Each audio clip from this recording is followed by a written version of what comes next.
ছিলেন এই রুমিন ফারহানারে নিয়ে এপিসোড করতে মেলা দিন থেকে ভাবছিলাম করবো না, কিন্তু সে তার লিমিট ক্রস করেছে। তবে তার ধরার আগে একটা সুসংবাদ দেই। আমি কইছিলাম না সারা বাংলাদেশের আওয়ামী লেসপেন্সারদের তালিকা হচ্ছে, তাদের আমল নামা সহ আওয়ামী লীগ, ছাত্রলীগের কমিটি, মিডিয়া, ব্যবসায়ী, একাডেমিয়া, ব্যুরোক্রেসি, জুডিশিয়ারি এসব কিছু থাকবে। আজকে একটা জেলার মানে চাঁদপুরের ছাত্রলীগের আওয়ামী লীগের আংশিক যাদের বর্তমান অবস্থান জানা গেছে তাদের দেখাইতেছি।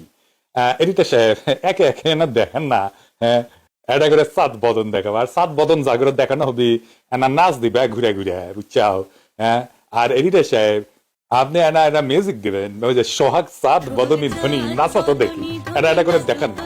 হ্যাঁ, এই সফটওয়্যারে আইডেন্টিফাই করা হচ্ছে আমার ফেসবুক পেজে কমেন্ট করা থেকে। কাজ চলতেছে অন্য জেলাগুলো নিয়ে, এরা সংগঠিত হওয়ার চেষ্টা করছে। খালি এদের তালিকা করে ওয়েবসাইটে ঠেঙে দিলে না বেশিরভাগ ঠান্ডা হয়ে যাবে। বেশি টাইম নিলাম না। ঠিক আছে তো, তাই না? নামগুলা ঠিক আছে না? ঠিকানা ফোন নাম্বার টাম্বার ঠিক আছে তো? আমি 2 পয়সার ইউটিউবার, এটা সত্য। কিন্তু পাঙ্গা নিতে আসলে না গুলিস্তানের কামান দিয়ে হান্দায় দিমু, এটা মনে রেখো। হ্যাঁ, তোমাদের জন্য ভালো হবে, আমার জন্য ভালো। এই বয়সে কামান টামান নিয়ে দিয়ে হান্দানো এটা শরীরের পক্ষে ভালো না। তো যাই হোক, এবার আসি রুমিন ফারহানা প্রসঙ্গে। রুমিন ফারহানা কইছে যে 32 নাম্বার ভাঙ্গা আছিল বিভৎস রকমের মাটিবাজি, ইয়াতুকু বিভৎস রকমের মববাজি। এটা শুনেন, ওর কথাই শুনেন। 32 নাম্বারটা 24-48 ঘন্টা ধরে ভাঙা, এটা বিভৎস রকম একটা মববাজি। এবং সেই সময় আপনার নিশ্চয়ই মনে আছে হিন্দি গান বাজানো, তার সঙ্গে নাচানাচি করা, সকল কিছুই হয়েছে। রুমিন ফারহানার আব্বু ছিল সোহরাওয়ার্দীর বডিগার্ডের দল করা লোক, আওয়ামী লীগের প্রতিষ্ঠাতা সাংগঠনিক সম্পাদক। রুমিন ফারহানা নিজেই কইছে, দেখেন। তো সেই হিসেবে রুমিন ফারহানা আওয়ামী লীগের ছাও বললে কি ভুল হবে? হবে না তো। তো রুমিনের আব্বা পরে আওয়ামী লীগ করেন নাই, মুজিবের বিরোধিতা করেছেন। তো এটা এটা আদি পাপ করেছেন আর কি। রুমিন ফারহানার আব্বা, রুমিন তার আব্বুর করা সেই আদি পাপ, মানে আওয়ামী লীগের বিরোধিতা করার আদি পাপ এখন হাসিনার লেসপেন্সারি করে পুষাই দিচ্ছে। সাব্বাস বাঘের বাচ্চা। রুমিন, আপনাকে একটা গোপন কথা কই। আপনি জানেন যে বাংলাদেশে কয়টা ঘৃণিত নামের মধ্যে আপনি একজন? মার্শাল্লাহ, অভিনন্দন। আর একজন আছে ফজু পাগলা। তো আপনি এত ফাউল করেছেন রুমিন, যে আপনারা নিয়ে আমার আগে এপিসোড করা উচিত ছিল। তারপরেও আমার একটা স্ট্যান্ডার্ড আছে না, আমি ধরি না সবাই, আপনাকে না ধরলে হচ্ছিল না। তো যাই হোক, আমি করছিলাম না মায়া করে আর কি, চক্ষুলা যায়।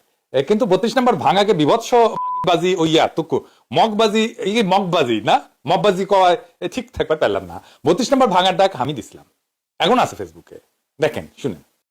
প্রিয় দেশবাসী, আসসালামু আলাইকুম। আজ রাত 9টায় গণহত্যাকারী, খুনি, নির্লজ্জ ফ্যাসিস্ট হাসিনা ছাত্রদের উদ্দেশ্যে বক্তব্য দেওয়ার খায়েশ করেছে।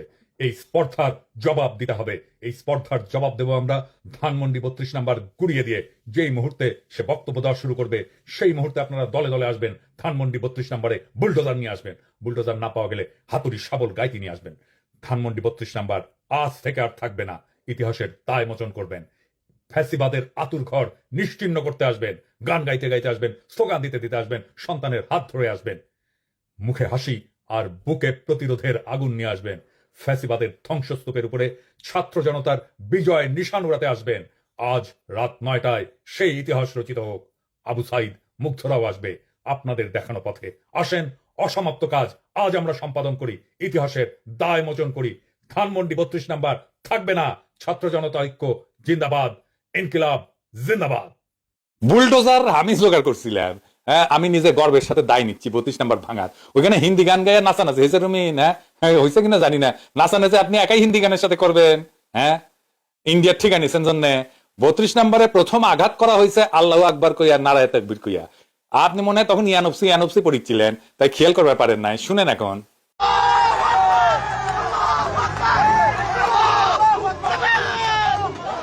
এবার বুঝেছেন তো কেন এই ফ্যাসিবাদের চিহ্ন ভাঙার টাইমে আল্লাহু আকবার ধ্বনি দেওয়া হয়েছিল? হিসাব কইরা কথা বলবেন। আপনার দল নাকি ক্ষমতার যাবে। হ্যাঁ, নির্বাচনী ম্যানিফেস্টো দেন, 32 নাম্বার যারা ভাঙিছে তাদের বিচার করিবেন। আজকাল যারা মগবাজি যারা করিচ্ছে তাদের বিচার করবেন। ক্ষমতা থাকে লিখে দেন, সাহস থাকলে আপনার দলের কন আমার নামে মামলা দিয়েন, আমি ডিফেন্ড করব না। আমি ভাঙছি, ফাঁসি দিয়েন। হ্যাডম থাকলে আমার ফাঁসি দিলে ফ্রান্স থেকে উড়ে গিয়া ফাঁসির দড়ি গলাত নিমু। বিএনপির ভণ্ডামির মুখোশ খোলা আর একটা বড় চান্স পামনি। ওই মৃত্যুকে জনগণ শহীদ মৃত্যুর মর্যাদা দিবে। আচ্ছা কত এই রুমিনের আসলে কোন কোন জায়গায় ব্যথা গো বান্ধবী ললিতা? হ্যাঁ, কোন কোন জায়গায় ব্যথা? আমরা যখন রাজনীতি না করে দৌড়ে নিয়ে খাইতেছি তখন রুমিন ফারহানা টকশো মাথায় বেড়াইতেছে, সংসদে যাচ্ছে, এমপি হচ্ছে, হাসিনার কাছে প্লট চাইছে, শুধু তাই না শ্রীরকৃতজ্ঞ থাকবে বলে কইতেছে। কোকিল কাকের বাসা ডিম পাইরা যায়, কাক নিজের বাচ্চা মনে করে পালে। আওয়ামী লীগের সাউ রুমিন পারানা বিএনপি ডিম পাড়িছে, ও বিএনপি বড় করিচ্ছে আওয়ামী সাউ। আর একটা আছে ফজলু পাগলা, যারে নাকি তারেক রহমান নাকি ডরায় আর কি। হ্যাঁ, ওই নিজেই কইছে। 10 দিন আগে আমার ওয়াইফকে রাত 2টার সময় টেলিফোন করছে তারেক রহমান নিজে। উনি কিন্তু ডাইরেক্ট, আমি তো এটা মাইকে কইতেছি কথাটা, উনি কিন্তু ডাইরেক্ট আমাকে ফোন করে না। ফজলু ভাই মেজাজটা ঠিক আছে কিনা বুঝালো আগে। একটা জিনিস দেখেন, মজার জিনিস, আপনারা দেখেছেন মনে হয়, তারপরে দেখেন রুমিন আর শামীম ওসমানের খাতির দেখেন। শামীম ওসমানের বোন লাগে রুমিন, এটা দুজনেই স্বীকার করেছে। তাই আবার আমরা রাজনীতি না কইরা দৌড়ে নি খাইলেও রুমিন বহাল তবে বাংলাদেশে থাকে। দেখেন, শুনেন। আমরা রুমিন ফারহানাকে খুঁজে পাচ্ছি না। ও এমন সাজ সেজে আসবে যাতে ক্যামেরা এবং দর্শক ভিডিওর দিকে থাকে, ওর কথাই সবাই শুনে। তার কথা শোনার জন্য সাজে অবশ্যই এমন ভাবে সেজে থাকবে যাতে সবাই ওর দিকেই তাকিয়ে থাকে। আর কিছু ভালো না, কথা সুন্দর করে বলো না। কথা তো ভালোই বলে আমাদের ছোট বোন, যখন আমার ছোট আপনি কি তাকে পছন্দ করেন? বোন হিসেবে পছন্দ করি। শামীম ভাইয়ের কেমন লাগে? এটা রাজনীতি করতে না, ব্যক্তিগত উত্তর। শামীম ভাই তো আমার বড় ভাই, মানে আমাদের তো আসলে ফ্যামিলি কত বড়, বহুত পুরানো আসলেই বড়। আমাদের পারিবারিক। এখন প্রশ্ন উঠতে পারে যে বিএনপি কেন এই সমস্ত বয়ান, আওয়ামী বয়ান সহ্য করছে এই যে রুমিন আর এই ফজু পাগলার? কারণ এটা বিএনপি পলিসি। বিএনপি মনে করে এই যে আওয়ামী লীগের ভোট গুলো সে টেন বেগলে বইলা, বিএনপির এটা সেন্ট্রাল ডিসিশন, খুব ভালো ডিসিশন করে, ওখানে বুদ্ধি বেশি তো সেই জন্য ভালো ভালো ডিসিশন নেয়। আওয়ামী লীগের ভোট টানবি, কিন্তু বিএনপির যারা আগে ভোট দিত তারাকে দিবি, ভোট দিবি না। হ্যাঁ, তারা জিন্দেগি ভোট দিবি না। তো বিএনপির বুদ্ধি বেশি হইলেও আক্কেল কম। ভোট আগাবি আর হাজারে হাজারে লাখে লাখে রিলস বের হবি। বিএনপি নেতারা আওয়ামী লীগ, মুজিব এদেরকে নিয়ে কি বন্দনা করেছিল। বিএনপি বড় দল, তাই ওদের এই নিয়ে ওদের গর্ব আছে প্রচুর। এতই বড় যে নিজেই মারতে পারে। যাই হোক, আবার রুমিন ফারহান ফিরে আসি। যমুনা টিভির টক শো রুমিন ফারহানা করছে যে উনি নাকি এখন একা রাতে বাইরে বাইরেতে ভয় পায়, আগে ভয় পেত না। গত 15 বছর আওয়ামী লীগের শাসনামলে নাকি তাকে ভয় পেতে হয়নি, অনেক বছর পর নাকি ভয়টা তাকে পাইতে হচ্ছে। শুনেন। আমরা সন্ধ্যার পরে বহু বহু বহু বছর পর আবারও বেরোতে এখন ভয় পাই। আপনিও ভয় পান, স্বীকার করবেন কি করবেন না জানি না, আমি ভয় পাই ভাই। এবং আমি এটা সকল চ্যানেলে বলি, রাত হলে আমাকে আমার সঙ্গে আরেকটা লোক দিতে হবে গাড়িতে। এটা তো আমি গত 15 বছর বলি নাই। সো পরিস্থিতিটাকে আপনারা সেই জায়গায় নিয়ে গেছেন। তার মানে সে নিরাপত্তা ছিল আওয়ামী লীগের আমলে। আচ্ছা, আমরা দেখি আওয়ামী লীগ আমলে কারা নিরাপদে ছিল। রুমিন ফারহানার নিজের মুখে শুনেন। বাংলাদেশে গত 15 বছর কেউ নিরাপদ ছিল না, না হিন্দু, না মুসলিম, না খ্রিস্টান, না বৌদ্ধ, কেউ নিরাপদ ছিল না। থাকলে ভোট, গেলে জমি, এই ছিল তাদের মূল মন্ত্র। হ্যাঁ, নিরাপদ ছিল যারা আওয়ামী লীগের রাজনীতির সঙ্গে যুক্ত, যারা আওয়ামী লীগের লুটপাটের সঙ্গে যুক্ত, আওয়ামী লীগের ভাগবাটোয়ারার সঙ্গে যুক্ত, তারা নিরাপদ ছিল। তার মানে রুমিন ফারহানা আওয়ামী লীগের লুটপাটের সহযোগী ছিল? না না, আমি বলি নাই, রুমিন নিজেই কইছে। ইনকে করে ধরা খাবি উই, বেশি কথা কইলে তাই হয়। শেক্সপিয়ারের একটা নাটক ছিল টেমিং অফ দ্য শু, এটা বাংলা করেছিল মুখরা রমণী বশীকরণ। বুঝছাও তো, শেক্সপিয়ার না, শেক্সপিয়ার, বুঝেছাও তো। ইকে করে ওই মুখরা রমণী বশীকরণ হবি। কিন্তু কথা হইতেছে যে অন্তর্বর্তীকালীন সরকার মানে প্রফেসর ইউনূসের সরকারের আমলে তার উপরে কখনো বিন্দু মাত্র কোনো আক্রমণ হয়েছে? হয়নি তো। অথচ যে আওয়ামী লীগের শাসন আমলে নিরাপদ ছিল বলে দাবি করিচ্ছে, সেই সময় তার বাসায় আওয়ামী লীগের লোকজন আক্রমণ করেছিল। দেখেন। আমি রুমিন ফারহানা, আমার বাসার সামনে একদল ছেলে লাঠি হাতে বিশ্রী গালি দিয়ে আমার বাসার সামনে গেট ভাঙচুর করে গেল। তারা বলতেছে, এই রুমিন, নোংরা একটা গালি দিয়ে তুই নাম নিচে এক্ষুনি আমার বাসার সামনে গেল। আপনারা এলিফ্যান্ট রোডে আসেন, আমি আমার মার সঙ্গে একা থাকি। তারা এখনো রাস্তায় গোলমাল করছে, ভীষণ ভাবে চিৎকার করছে। আমি বারান্দায় যেতে পারছি না, বারান্দায় যাওয়ার মতন অবস্থা নেই। তারা ইতিমধ্যেই আমাদের ভাইদের রক্ত ঝরিয়েছে, আমাদের বোনদের রক্ত ঝরিয়েছে, আমাদের স্টুডেন্টদের রক্ত ঝরিয়েছে। তারা আমার পুরো বাসা আমি অন্ধকার করতে বাধ্য হয়েছি। তারা নিচে গেট ভাঙছে। আপনারা দেখুন, আপনারা আসুন, আপনারা একটা ব্যবস্থা নিন, একটা ব্যবস্থা নিন আপনারা। শুধু তাই না, সে আক্রমণ হয়েছিল রাতের বেলাতে, আবার দিনের বেলায় তার গাড়িতেও হামলা হয়েছিল, সেটাও আওয়ামী লীগের আমলে। দেখেন। হঠাৎ করে আমার গাড়ি ঘিরে ফেলা হয় চারপাশ থেকে, এবং ভয়ঙ্কর ভাবে তারা আজে বাজে কথা বলতে থাকে, গাড়িতে বাড়ি দিতে থাকে। ওনারা যারা গাড়ি ঘিরে ছিল, আমি বলি গুন্ডা লীগের সদস্যরা পিছিয়ে পড়ে, যার ফলে আমি প্রাণে বেঁচে যাই। ক্যাঙ্কা মিশা কথা কয়, দেখেছেন তো। উকিলরা নাকি মিশা কথা না কইলে থাকতে পারে না, ওদের পেটের ভাত নাকি হজম হয় না। ওই বড় উকিল হয়েছে তো, সেজন্য বেশি মিশা কথা বেড়ায়, খালি ফসাদ করে বেড়ায়। রুমিন এমন কোন অকথা কুকথা নাই যে বলে নাই এই প্রফেসর ইউনূসের সরকারের বিরুদ্ধে। ছাত্রদের বিরুদ্ধে। আমি আর সব কয়টা দেখাইলাম না, কয়টা দেখাই। উই কইছে যে এই সরকার নাকি নির্লজ্জ। নোবেল পুরস্কার করমুক্ত করা হয়েছে। নির্লজ্জতার তো নাজমুল ভাই একটা সীমা থাকে, তাই না? এই সরকার নির্লজ্জতা, বেহায়ামির সকল সীমা ক্রস করে গেছে। ঠিক রাজনৈতিক সরকার যা করে, এই সরকারও সেই নোংরামিতে যুক্ত হলো। শুনেছেন? তাও কুটি কইছে 1 নাম্বার আওয়ামী লেসপেন্সার নাজমুলের শোতে গিয়া ভাই ভাই করে কইতেছে নাজমুলের ভাই লাগে। এই নাজমুলের বাটাম ভেঙে দেওয়ার কথা ছিল, ওই টকশো করে কেমনে? হ্যাঁ, ও দেখেন না আপনারা ওই কেমনে যায়, কেমনে রাস্তা দিয়া ওর বাটাম ভেঙে দিবেন, যেটি দেখবেন একেবারে হারামজাদা। আবার টকশো করে, আবার দেখেন কইতেছে খুব খারাপ নির্বাচিত সরকারও নাকি অনেক নির্বাচিত সরকারের সাথে ভালো। শুনেন, আমি শুধু একটা কথাই বলবো, অনির্বাচিত সরকারের চেয়ে নির্বাচিত অতি খারাপ সরকারও অনির্বাচিত সরকারের চেয়ে বেটার হয়। তার মানে আওয়ামী লীগের সরকার তো প্রফেসর ইউনূসের সরকারের সাথে ভালো। 2024 নির্বাচন তো হয়েছে, যেমনই হোক হয়েছে তো নির্বাচন, তাই না? ছয়টা নির্বাচিত সরকার, কম ভোট পেলেও তো পাইছে তো ভোট, তাই না? নির্বাচন করে আসিছে, ভালো হোক খারাপ হোক, বিদেশিরাও তো মেনে নিছে, তাই না? বিদেশিদের মানানোর জন্য তো দেওয়ানা হয়ে গেছে, বিদেশিরাও নাকি ভোট চাইতেছে। তো রুমিন ফারানা হাসিনা কাইনা বসাক। হ্যাঁ, রুমিনের ধারণা উই ইলেকশনে জিতবি। রুমিনের ব্রাহ্মণবাড়িয়ার 2 আসনে উই গোয়ার আইবি। আমি কয়ে দিলাম, লিখে রাখেন। আমি তো একসময় বেক্সিম ফার্মাত কাজ করতাম, ওই যে দরবেশ বাবা উঠি তো, ওই পাপন ভাই আসছিলেন সেলস ম্যানেজার। তো উনি কইতেন যে আওয়ামী লীগের সবচেয়ে বড় চ্যালেঞ্জ হচ্ছে আপার মুখ বন্ধ রাখা, মানে হাসিনার মুখ বন্ধ রাখা। রুমিনার ফজলু দুইটা এই রেটে যদি মুখ চালায় যেতে পারে না, তাহলে আমি শিওর কাউরে আর কিছু করতে হবে না। বিএনপি আগামী নির্বাচনে গোহারা আসবি, ফ্ল্যাট হয়ে যাবি। বিএনপির কর্মীরা $5 দিবি তখন রুমিনার ফজলুরে, বুঝছাও? আবার দেখেন ইটি রুমিন ফারানা কইতেছে যে আদালত যে সরকারকে যে আর্টিকেল অনুযায়ী বৈধতা দিছে, সেই হিসাবে সরকারের শুধুমাত্র নির্বাহী কার্য ব্যতীত অন্য কিছু করার এখতিয়ার নাই। আইনজীবী হিসেবে এই সরকারের সোর্স অফ পাওয়ারটা কি? এই সরকারের সোর্স অফ পাওয়ার হচ্ছে সুপ্রিম কোর্টের একটা রেফারেন্স, যেটা article 106 of the constitution of Bangladesh অনুযায়ী নেওয়া হয়েছে। এই অনুযায়ী কিন্তু তার এইরকম কৌশলগত সিদ্ধান্ত বা পলিসি ডিসিশন নেওয়ার মতন এখতিয়ার নাই। আবার সেটা দাবি করে ইচ্ছা করছি, জানেন? আজতক চ্যানেল, ইন্ডিয়ার আজতক চ্যানেল বিজেপির চ্যানেল, উঠি যায় ওই করছে এই কথা। আবার ওই আবার মাতম করে যে কেন কওয়া হয় ভারতের দালাল। আরে বেটা, তুই ভারতের এই বিজেপির চ্যানেলে যে প্রফেসর ইউনূসের গিবত গাইস, তো খাস দালাল তো কওয়া হবে, তো খাস দালাল সিল দেওয়া লাগবি। দেন এডিটরশিপ, দেন মেরে দেন ছাপ্পা একটা ইন্ডিয়ার খাস দালাল কইয়া।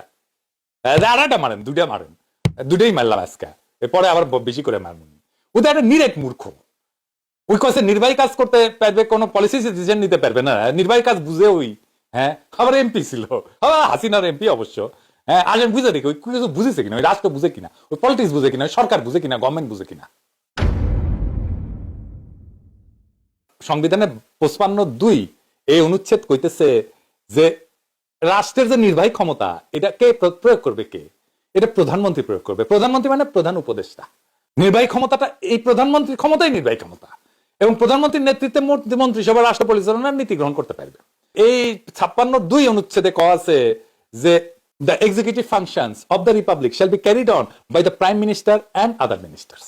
এখান থেকে স্পষ্ট যে পলিসি ডিসিশন সহ রাষ্ট্র পরিচালনার সমস্ত কার্যাবলী, যেমন শিক্ষানীতি বলেন, স্বাস্থ্যনীতি বলেন, কৃষি বলেন, শিল্পনীতি বলেন, নির্বাহী বিভাগের আওতায় পড়ে, মানে প্রাইম মিনিস্টার যা করে আর কি।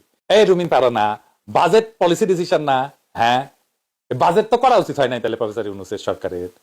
কি খেয়া যে এগুলো পলিটিক্স করবার আসিছে, না বুঝে পলিটিক্স, তো আওকালতেও তো বুঝে না। এটা মানে যে কিছু করবার পারবি না, সে এসে পলিটিক্স করে বাংলাদেশে, বুঝছাও? রুমিন ফারানার নেত্রী 2010 সালে যে এডুকেশন পলিসি, শিক্ষানীতি করেছিল, ওটা তো নির্বাহী সিদ্ধান্ত ছিল। এই জাতীয় শিক্ষানীতি, এটা পলিসি ডিসিশন না?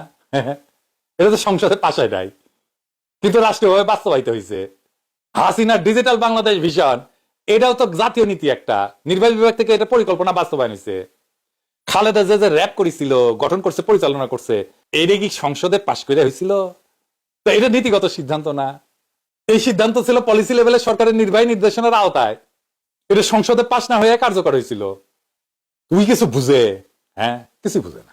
আবার দেখেন আরেকটা জিনিস, এখানে রুমিন ফারানা কইতেছে যে ইন্ডিয়া তাদের, রুমিন ফারানার মতে ভারতের আস্থা বা ভরসার কিছু ডিম বিএনপির ঝুড়িতেও রাখা উচিত ছিল, হ্যাঁ, বা সামনে রাখা উচিত ছিল, তাই না?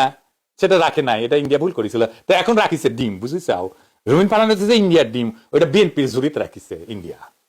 আবার দেখেন দেশের আইন শৃঙ্খলা পরিস্থিতি নাকি খুবই খারাপ, এটা বোঝানোর জন্য রুমিন ফারহানা কারণ বাজারে কিছুদিন আগে ঘটে যাওয়া একটা চিন্তার ঘটনাকে উল্লেখ করছে। একদমই তাই, একটা দিকেও কোনো ভালো খবর নেই। আমি আপনাকে দুটো ঘটনা বলি। ঢাকার প্রাণকেন্দ্র মগবাজারে গতকাল বা গত পরশু চাপাতি দিয়ে কুপিয়ে দুপুর 12টা-1টার দিকে চাপাতি দিয়ে কুপিয়ে একদম সিসিটিভি ফুটেজে আছে ছিনতাই করা হয়েছে। কিন্তু বাস্তবতা হইলো হাতে গোনা দুই একটা ঘটনা বাদে চাঁদাবাজি, মামলা বাণিজ্য, হামলা, ভাঙচুর, চুরি, ডাকাতি, মাদক ব্যবসা, অস্ত্র, ধর্ষণ সব অপকর্মের সাথে রুমিন ফারহানার দল বিএনপির নেতা কর্মীদের সংশ্লিষ্টতা সারা দেশের মানুষ জানে। নিজেই রুমিন বলছে এসব দখলবাজি তার দলের লোক করিচ্ছে, আর এইসব কন্ট্রোল করতে পারতেছে না, কেন্দ্রে অভিযোগ দিয়ে লাভ হইতেছে না। শুনেন, যত দিন যাবে নানান জায়গা থেকে কিন্তু বিএনপি নেতাকর্মীদের বিরুদ্ধে প্রচুর কমপ্লেন আসছে। আমার কাছেই সকাল বিকাল কমপ্লেন আসছে। বিএনপির নেতাকর্মীদেরকে মাঠ পর্যায়ে কন্ট্রোল করা যাচ্ছে না, চাঁদাবাজির সঙ্গে যুক্ত, জমি দখলের সঙ্গে যুক্ত, টেন্ডারবাজির সঙ্গে যুক্ত। আমার এলাকাতে পথধারী নেতারা কেউ মাটি ভরাট করে নদীর উপরে জমি দখল করে, আরেক উপজেলায় পথধারী নেতারা মামলা বাণিজ্য করে। তো কন্ট্রোল করা তো যাচ্ছে না। কেন্দ্রে খবর পাঠানো হয়েছে, কেন্দ্র কোনো অ্যাকশন নেয় নাই। এইটা সাহেব কিছু স্যাম্পল দেখান না বিএনপির ডাকাতির। হ্যাঁ, দেখা করে দেখান, দেখেছেন? এবার কিছু ধর্ষণের দেখান না বিএনপির, দেখেছেন? এবার বিএনপির কিছু চুরির ঘটনা দেখান না এটা সাহেব, অল্প দেখেন, বেশি দেখেন না, দেখেছেন? এবার বিএনপির চাঁদাবাজির কিছু ঘটনা দেখান না এটা সাহেব, অল্প অল্প মিথ্যে না দেখান, বেশি দেখেন না। আবার হাটপেল করবি ওরা, আবার কবি আমি গুজব ছড়াই, গুজব দেখাচ্ছি তোমাদেরকে, আসো খেলবার আসিস ইরাকির সাথে, দেখেছ কত, দেখেছ কিছু কর্ম করিচ্ছে তোমার লোকেরা।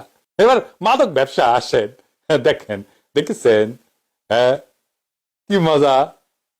এবার আসেন, রুমিন ফারহানা কইতেছে যে ব্যবসা বাণিজ্য, আইন শৃঙ্খলা, কূটনীতি সহ কোনো দিকেই নাকি এই সরকারের আমলে কোনো সুখবর পাইতেছেন না। শুনেন, আপনি যদি সামাজিক অবস্থার দিকে লক্ষ্য করেন, আইন শৃঙ্খলা পরিস্থিতির দিকে লক্ষ্য করেন, ব্যবসা বাণিজ্যের দিকে লক্ষ্য করেন, কূটনীতির দিকে লক্ষ্য করেন, কোনো দিকেই কিন্তু আমরা কোনো সুখবর পাচ্ছি না। শুনেছেন? আচ্ছা, আমরা রিজার্ভ দেখি, তাই না? অর্থনীতিতে তো আগে রিজার্ভ দেখে, তাই না? এখন রিজার্ভ কত ওই জানে? রিজার্ভ আছে প্রায় $25.8 বিলিয়ন। এক বছর আগে মানে 2024-এর মেতে রিজার্ভ কত ছিল? $24.2 বিলিয়ন। তার মানে এক বছরের ব্যবধানে 1.5 থেকে 1.6 বিলিয়ন ডলার বৃদ্ধি পাইছে। শুধু তাই না, প্রথম 10 মাসে প্রফেসর ইউনূসের সরকার যা ঋণ শোধ করেছে তা হাসিনার আমলের এক বছরের ঋণ পরিশোধের চাইতে 33% বেশি। গত বছরের ঋণ পরিশোধের চাইতে বেশি ঋণ পরিশোধ করে রিজার্ভ বাড়িছে, মুদ্রাস্ফীতি কমিছে, দেখিসাও? বিনিয়োগ বাড়িছে প্রায় 30%, দেখিসাও? ওই নাকি খুঁজে পায় না। খালেদা জিয়া চিকিৎসা করে ফিরে আসিছে না বিদেশে, বিএনপির মামলাগুলো খালাস হয়ে যেতেছে না, রোহিঙ্গা ফেরত না এগ্রিমেন্ট হয়েছে না, গুতেরেস বাংলাদেশ ভিজিট করে গেছে না, আর রুমিন ফারহানার চোখে কিছুই পড়ে না। হ্যাঁ, এক নতুন বর শ্বশুর বাড়িতে গেছে, ও তার বউরে দেখিচ্ছে না, তো কয় সবাইরে দেখি কিন্তু কাউরেই দেখি না। রুমিন সম্ভবত ইন্ডিয়ার সাথে ব্যবসা বাণিজ্য, কূটনীতি এগুলো দেখতেছে না, কারণ সব ইন্ডিয়ান ডিম তো নিচ্ছে, তাই না? বিএনপি তুই তো ঠিকা নিছে, ইন্ডিয়ান ডিমের ঠিকা নিছে বিএনপি, তুই তো দেখিচ্ছে না ইন্ডিয়ার সাথে ব্যবসা বাণিজ্য, কূটনীতি এগুলো তো দেখিচ্ছে না, তাই সবাইরে দেখিচ্ছে কিন্তু কাউরেই দেখিচ্ছে না। ওর কোন কোন জায়গায় ব্যথা, এই বান্ধবী ললিতা, বুঝেছেন তো? হ্যাঁ, আবার দেখেন এই যে রুমিন ফারহানা এই রিজওয়ানার উপরে, আমাদের সুন্দরীকতার উপদেষ্টা রিজওয়ানা, তো রিজওয়ানার উপরে স্যার দেখাতেছে রিজওয়ানার কথার জন্য, কারণ রিজওয়ানা নাকি কইছিল যে বাংলাদেশ রাষ্ট্রের সৃষ্টি হয়েছে 53 বছর হয়ে গেছে, এর মধ্যে কোনো রাজনৈতিক দল কোনো রাষ্ট্রের প্রয়োজনীয় সংস্কার কেন করে নাই। হ্যাঁ, তাই সেটিছে ওই রিজওয়ানার উপরে কথা হইলো, গায়ে লাগুক আর নাই লাগুক, রিজওয়ানা কথা তো সত্যি কইছে, তাই না? 53 বছর বিএনপি তো একাধিকবার ক্ষমতাতে আসিছে, রাষ্ট্র মেরামতের সুযোগ তো পাইছে, তাই না? এমনকি সংবিধান সংশোধন করার মতো সংখ্যাগরিষ্ঠতাও পাইছে। তাহলে কেন দেশটাকে এমন ভাবে গড়ে নাই যেভাবে গড়লে কোনো দখলই কখনো ফ্যাসিস্ট হয়ে উঠতে পারে না? রুমিন স্যার দেখা কার যাই করুক, প্রশ্নটা তো ভ্যালিড একটা প্রশ্ন, সেই প্রশ্নের গঠনমূলক উত্তর না দিয়া স্যার দেখালে হবে? হ্যাঁ, আবার এই ভিডিওতে আরেক জায়গায় করছে যে দেশের বাইরে থেকে কিছু ব্যক্তি নাকি তাদের হীন প্রয়াসকে চরিতার্থ করতে অন্তর্বর্তী সরকারকে পৃষ্ঠপোষকতা দিচ্ছে।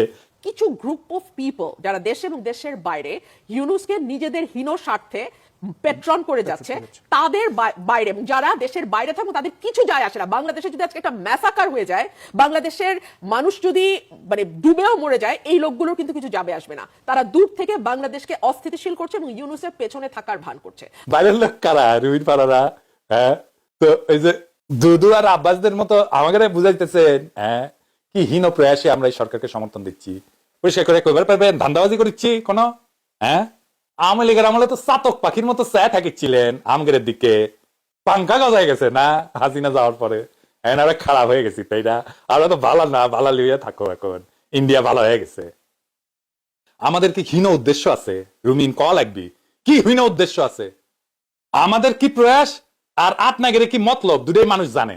মানুষ জানার পরে নির্বাচনের বিরুদ্ধে দাঁড়াইছিল কলে, মানুষ জানার পরে কিন্তু কইছিল প্রফেসর ইউনূসের সরকার 5 বছর থাকুক, কইছিল না? নির্বাচন যারা করতেছে বিএনপির লোকেরা বেশি করতেছে। আমার কথা হলো যে নির্বাচন দিয়ে বর্তমানে কোনো লাভ হবে না, পূর্বের অবস্থার চেয়ে আরো খারাপ অবস্থায় চলে যাবে। 5 বছর ইউনূস সরকার থাকবে, 5 বছরের সংস্কারের পর সুন্দর সাবলীল একটা মানুষ যেন ভোট দিয়ে বলতে পারে যে আমি আমার ভোট গেছি, এই ভোটটা আমার গণনা হবে, এই ভোটের ম্যান্ডেট এটা প্রতিফলিত হবে। তার আগে আমরা ভোট চাই না। না, কোনো নির্বাচন দরকার নাই, কোনো নির্বাচন দরকার নেই। কিসের জন্য নির্বাচন দরকার? নির্বাচন সরকার তো আওয়ামী লীগ ছিল, বিএনপি ছিল, জাতীয় পার্টি ছিল, কি করেছে বলেন তো? কি করেছে? কিভাবে হাহাকার, এখন তো মানুষ খাইতে পাচ্ছে, সবকিছুই সুন্দরভাবে চলছে, কোনো হাহাকার নাই। চালেরও বাবা একটু বাড়ছে, 10 টাকা 5 টাকা বাড়ছে, এটা কোনো ব্যাপার না, এটা বাড়ছে চলে আসবে। নির্বাচন চাই না আমরা, নির্বাচন চাইলে সকল তো লুটবো, এমন কোন বিএনপি চাইলে বিএনপি লুটবো, বিএনপি থুয়ে দিব না করে। এই আরো 5 বছর থাক, এই দেশের মানুষ ভালো থাকবে। যে সরকারি আইব লুটপাট করবো, মানুষের গুম খুন করবো, এই কামে নির্বাচন আরো পরে দেওয়াটাই উত্তম আমি মনে করি। এখন যে পরিস্থিতি দেশে, ঠিক আছে, আরো পরে দেওয়াটাই ভালো মনে করি আমি। দেশ এখনো মনে করেন যে শিথিলের মধ্যে আসে না, ঠিক আছে, নির্বাচন আরো 2-4-5 বছর পর হওয়াটাই আমার হিসাবে বলি ভালো। আমরাই কইছি ফেব্রুয়ারিতে নির্বাচন হইতে হবে, আমি আগে কইছি।